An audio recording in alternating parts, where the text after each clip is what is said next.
زي ما انتم لاحظتوا وشفتوا في داخل الورش عدد كبير من بناتنا مشارك في العمل، ودول خلايا نحل على فكره، مجموعه بتسلم مجموعه في نوع من الشفتات المختلفه عشان يطلعوا لنا الانتاج ده ويقدروا يعني ينهوا المدارس اللي تم التعاقد معها ان شاء الله قبل بدايه العام الدراسي.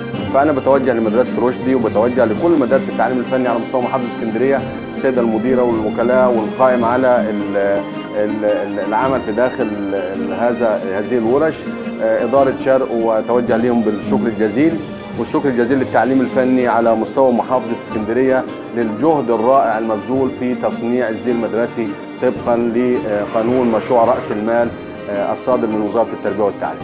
بعمل الاوفر اللي هو عباره عن اللي هو يقفل التيشيرت، بركب كم واقفل جنب. يعني انا ما كنتش الاول بعرف اقعد على مكنه الاوليه، الميس علمتني، وما كنتش بعرف اقعد على الاوفر برضه الميس علمتني، وكنت ما اعرفش اعمل حاجات كتير ولا مردات ولا فك اكوال، بس كل ده ميس ميرفت علمتهولي وانا استفدت جدا يعني.